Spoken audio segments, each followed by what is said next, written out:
संघं शरणं गच्छामि बुद्धं शरणं गच्छामि धम्मं शरणं गच्छामि संघं शरणं गच्छामि बुद्धं शरणं गच्छामि।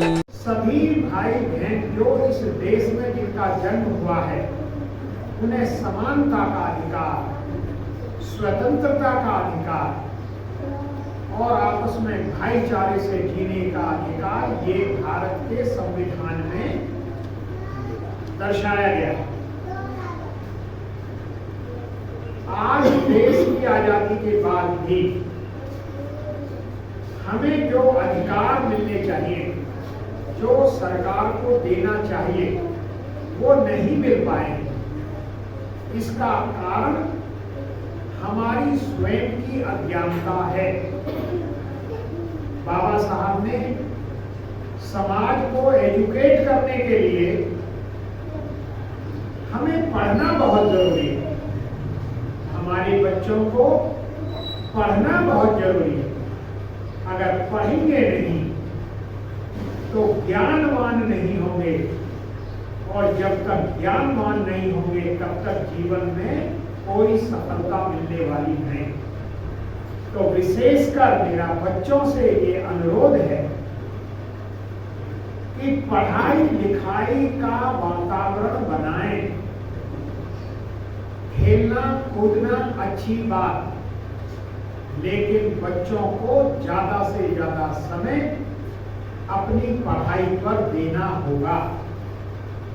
मेरे सामने मेरी बेटियां बैठी हैं, मेरे बेटे बैठे हैं। क्या आप चाहते हैं कि हम डॉक्टर बने, इंजीनियर बने, बड़े अफसर बने, बड़े उद्योगपति बने? अगर आप पढ़ोगे लिखोगे तभी आप अपने जीवन में खुशहाली प्राप्त कर सकेंगे। मेरी जो बहनें यहाँ बैठी हैं, भाई जो यहाँ बैठे हैं, उनसे निवेदन ये है कि बाकी सारे कार्य एक तरफ, पढ़ाई लिखाई एक तरफ, हमें बच्चों की पढ़ाई पर तो ध्यान देना ही देना है, साथ में हमें अपना ध्यान भी पढ़ाई की ओर देना चाहिए। मेरे भाई बहन जो बचपने में नहीं पढ़ पाए, उन्हें युवा अवस्था में पढ़ना चाहिए। अंग्रेजी इस संसार की भाषा है।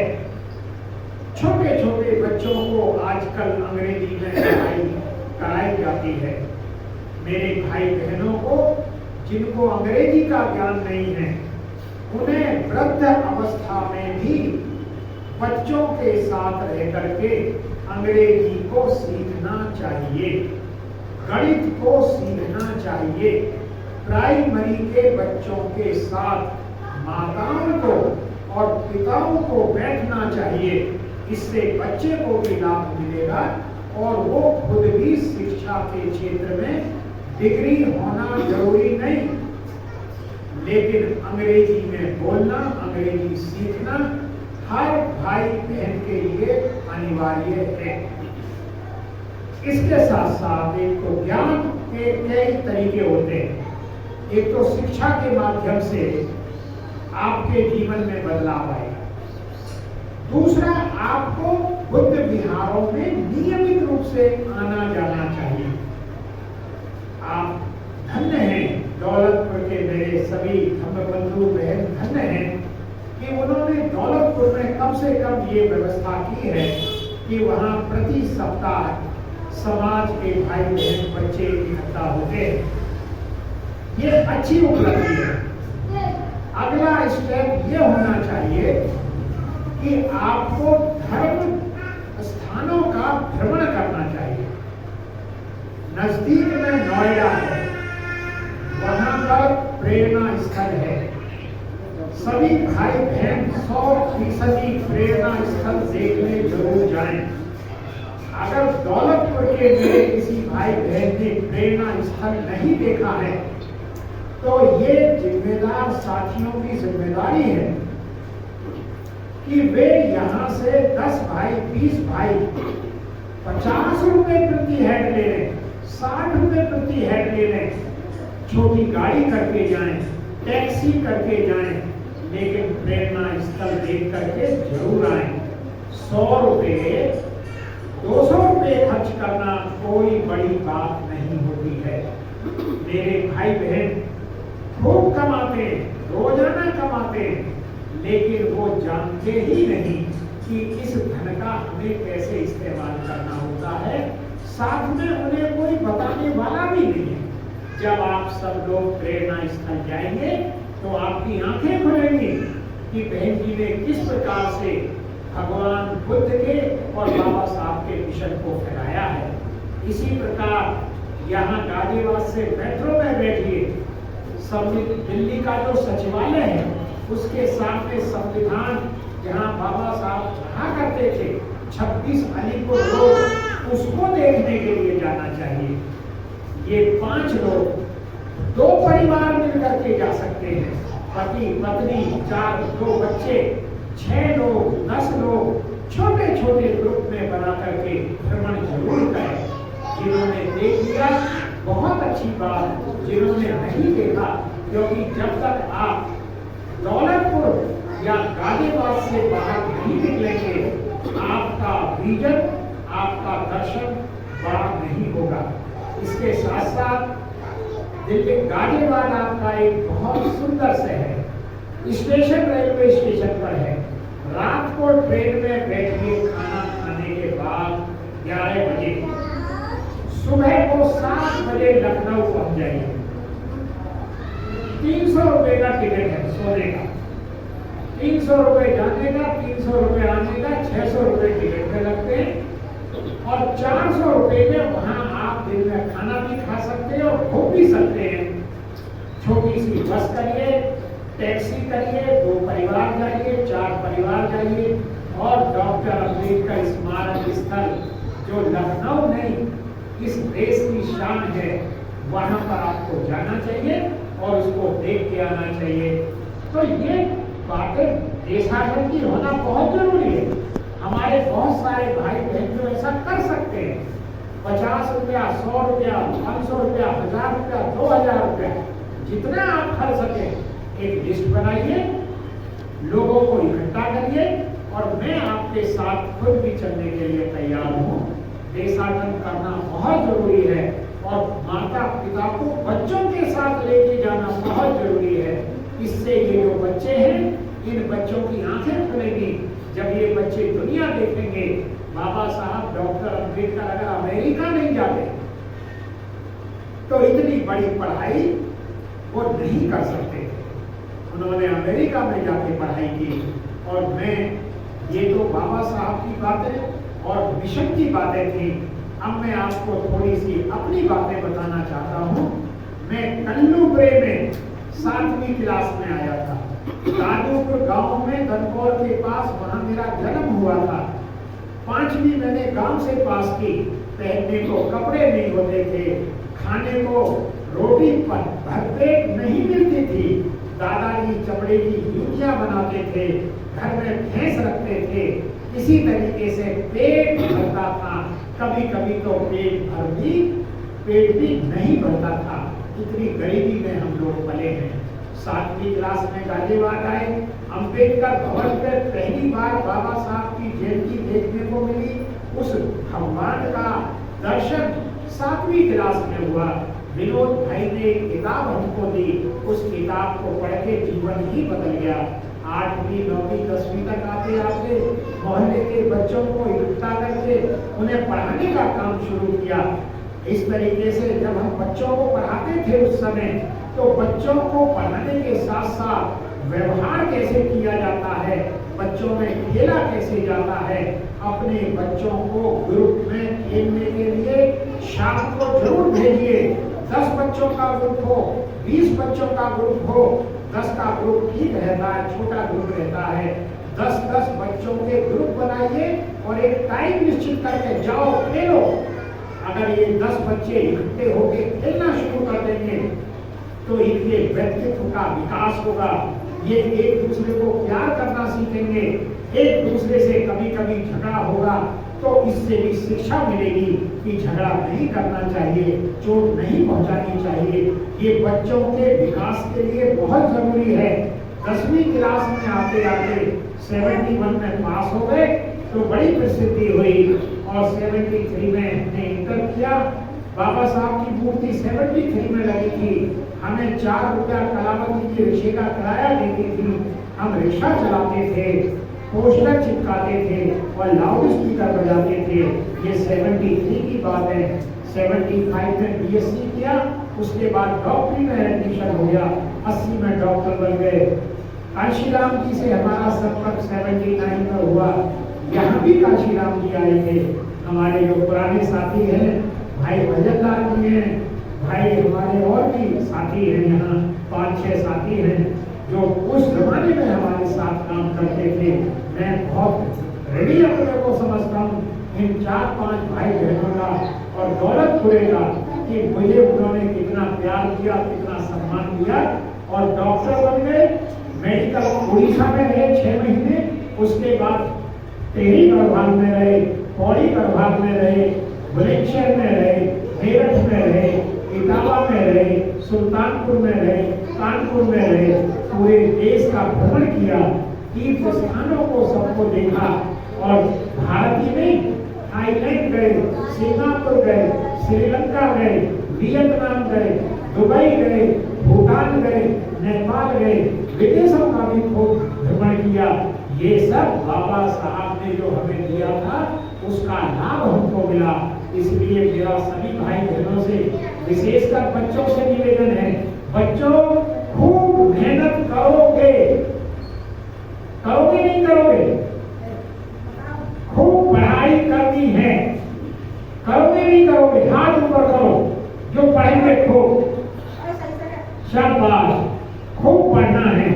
और मेरा माता पिताओं से अनुरोध है, बच्चों को फ्री कर दो। बच्चों को कभी भी डांटना नहीं है, बच्चों पर कभी भी हाथ उठाना नहीं है। बच्चों के सामने माता पिता को भी जवान संभाल करके बोलना चाहिए। आप माता पिता जिसके लड़ते हैं उसके बच्चे भी लड़ाकू होते हैं और माता पिता को भी अपनी जो गंदी आदतें हैं, कोई मेरा भाई अगर बीड़ी सिगरेट पीता है छोड़ देनी चाहिए, कोई गुटखे खाता है छोड़ देना चाहिए, अगर कोई शराब पीता है उसको छोड़ देना चाहिए। क्योंकि अगर वो खुद ऐसा काम करते हैं तो अपना जीवन तो बर्बाद करते हैं, साथ में बच्चों का भी जीवन बर्बाद करते हैं। तो पहले माता पिता को समझने की जरूरत है, तभी बच्चों पर उसका असर पड़ेगा। ये मैं एक जागरूक भाई होने के नाते आपसे हाथ जोड़ के विनती करता हूँ, अपना भी कल्याण साधो और दूसरों के कल्याण में भी साधक बनो। आप सभी का मंगल हो, सभी को बहुत ओके सर। मैं तो इसलिए भी बहुत ज्यादा तो मैं बच्चों के चेहरे पर मैं मुस्कान देख रहा हूँ। अगर मेरा टेलीफोन नंबर भाई साहब के पास है, भजन लाल जी के पास है और डॉक्टर चरण सिंह जी के पास भी है। अगर किसी के भी माता पिता ने मेरे किसी भी बच्चे को मारा, आप मुझको टेलीफोन करवा दें, मैं आपके माता पिता के घर आकर के उनको समझाने की कोशिश करूंगा।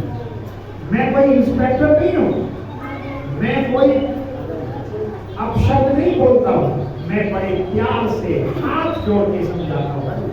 मैं आपके घर घर में बैठूंगा।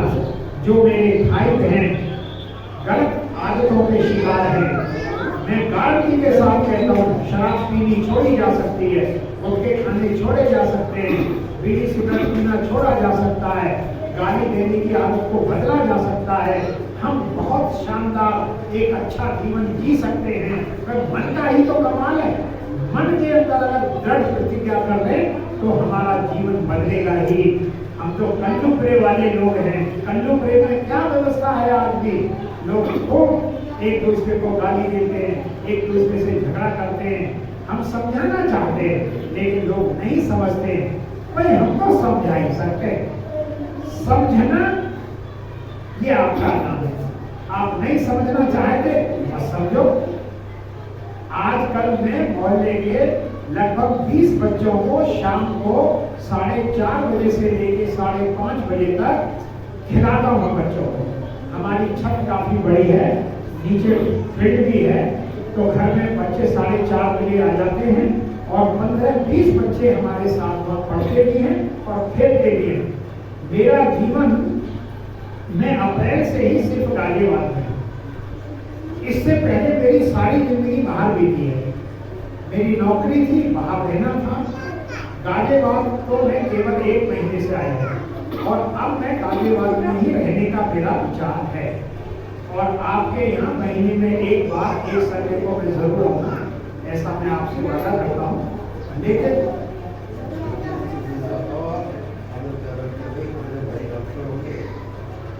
मेरे परम आदरणीय मेरे भाई सेवाराम जी, जिनको हम बचपने से जानते हैं, उन्होंने एक प्रश्न पूछा है कि घर के बारे में बताइए। मैंने जैसे बताया, दादाजी चमड़े की जूतियां बनाते थे, पिताजी पोस्ट ऑफिस की एक छोटी सी नौकरी में आ गए। माँ मेरी अनपढ़ रही। कल्लूपुरे में जब हमने रहना शुरू किया तो 2 भैंस रखते थे, दूध बेचते थे। हम 4 भाई हैं, 2 बहनें हैं। मैं MBBS डॉक्टर बन गया, मेरे से छोटा भी MBBS डॉक्टर बना, तीसरा इंजीनियर बना, चौथा टीचर बना। बहनें भी दोनों, एक प्रिंसिपल है और दूसरी BA B.Ed है। 6 भाई बहन अपने पैरों पे अच्छे तरीके से खड़े हुए, शादियां भी पढ़ी लिखी, हमारी जीवन संगति भी, सब 4 बहुरानियां, जिनमें से चारों की चारों टीचर। 2 हमारे जो रिश्तेदार हैं, एक इंजीनियर है, एक टीचर है, तो 12 के 12 का कल्याण हुआ। अनपढ़ माँ के हम बेटे हैं, बहुत छोटे पिता के हम पुत्र रहे, लेकिन आपसी मेहनत से और समाज की दुआओं से हम कल्लूपुरे वालों के ही नहीं, मैं पूरे गाजियाबाद का अपने आप को ऋणी समझता हूँ। बालूपुरा, रामागढ़ी, दीनागढ़ी, कालकागढ़ी, प्राणगढ़ी, मालीवाड़ा, सराय नगर अली, नसरतपुरा, ये आपका दौलतपुरा, नासरपुरा, कौन सी ऐसी बस्ती है जिसमें हम लाउड स्पीकर ना बजाए? सब लाउड स्पीकर लेके घूमते थे, बाबा साहब के मिशन का प्रचार प्रसार करते थे और जहां भी जाते थे बेहद प्यार करते थे। यहाँ सेवाराम जी की माता जी का मुझे ध्यान आ रहा है, जब भी हम यहाँ आते थे हमें रोटी खिला के घर से भेजते, रोटियां खिलाती थी, खाना खिलाती थी। तो इतना प्यार हमको हमारी अपने माता पिता, और वो भले ही गरीब रहे हों, वो भले ही अनपढ़ रहे हों, लेकिन प्यार करने के बारे में कभी कभी जब मेरे सामने 100 बड़े बड़े अफसर बैठे होते, डॉक्टर बैठे होते हैं, डायरेक्टर जनरल बैठे होते हैं, प्रिंसिपल बैठे होते हैं, तो कभी कभी मैं उनसे कहता हूँ कि मेरे जो गरीब पढ़े लिखे जो मेरे भाई हैं, जो मेरी गरीब पढ़ी लिखी अनपढ़ मेरी माताएं बहनें हैं, उनकी बराबर प्यार करने वाले लोग आप डायरेक्टर जनरल नहीं हो सकते। आप पढ़े लिखे लोग उनके जैसी ममता रख ही नहीं सकते। ये मैंने अपने अनुभव से जाना है। और 100 में 100 जो अफसर होते हैं वो मेरी इस बात को ताली बजाते हैं, कोई बुरा नहीं मानता। मैंने कहा बहन जी, तुम जो PhD हो ना, जो तुम्हें डॉक्टर हो ना, बड़ी बड़ी अफसर हो, तुम बच्चे की परवरिश करने में इतना ध्यान नहीं दे सकती जितना ध्यान हमारी अनपढ़ माओ ने हमारे पालन पोषण में दिया। एक जगह पे PhD, मैं अपने बच्चे को बहुत ध्यान रखती हूँ। मैं क्या ध्यान रखती है कि 2.5 किलो दूध पिलाती हूँ उसको। मैंने कहा ये तो तेरी गलती है, 2.5 किलो दूध पीने से बच्चे का स्वास्थ्य नहीं बनता। बच्चे का दाल रोटी सब्जी खाने से स्वास्थ्य बनता है। तुम्हारी 4 साल की बच्ची है, 2.5 किलो दूध पिलाना बंद करो, आधा किलो से ज्यादा नहीं पिलाना, और रोटी सब्जी खिलाइए इसको। बच्चों की परवरिश के बारे में आप बच्चों को सबको दाल ज्यादा खानी चाहिए, ऐसा अच्छा बच्चे बताएं दाल कौन बच्चा नहीं खाता है? और हाथ उठा रहा अच्छी बात है। नहीं गन्ना तो बच्चे करेंगे।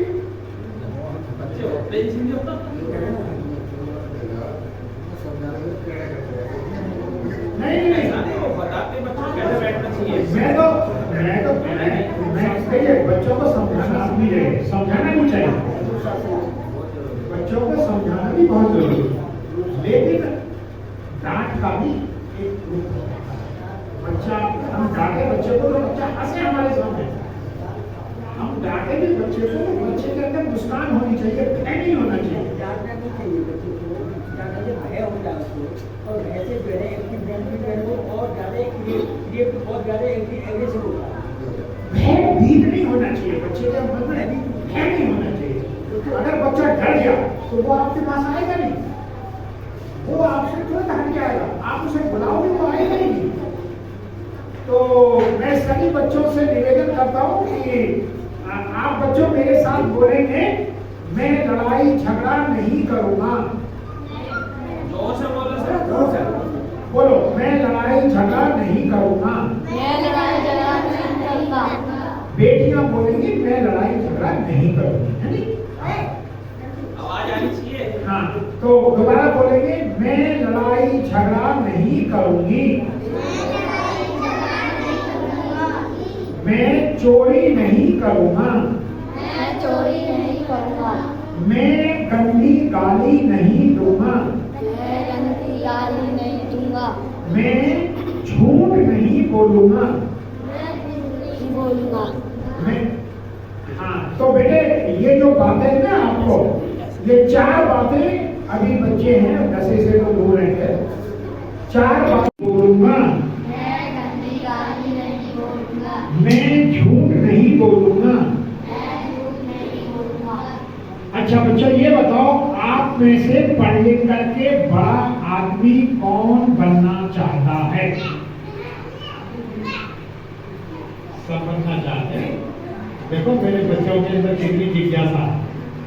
अच्छा बेटा, अब एक बेटा या बेटी हमारे पास आएगा, एक बेटी या बेटा जो समझदार हो, जो थोड़ा बोल सकता हो, माइक हाथ में पकड़ के, अगर नहीं भी आता है घबराने की जरूरत नहीं है।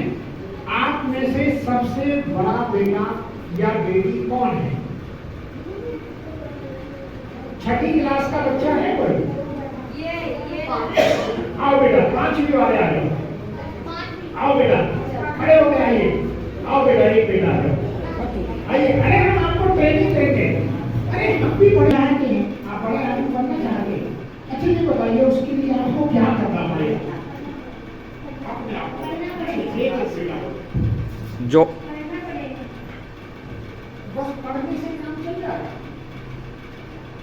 अच्छा बेटा, अगर आप पढ़ोगे तो पढ़ने से पहले आप तो सुबह 10 बजे उठते हो, तो सो के क्या बजे उठोगे? 6 बजे। उसके बाद क्या करोगे? बोलो, ऐसे ही बोलो। उसके बाद भावना, उसके बाद हाँ, उसके बाद क्या करोगे? स्कूल की ड्रेस पहनेंगे।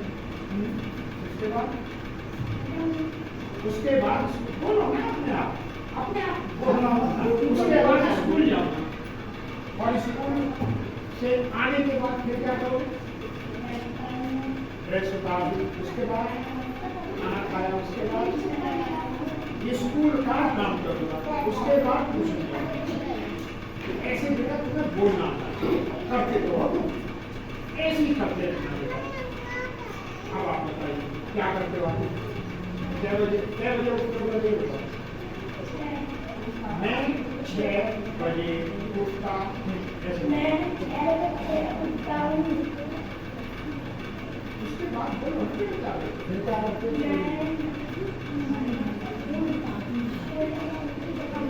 उसके बाद बेटा जी को बोलना होगा, ये आपको अभ्यास करना है।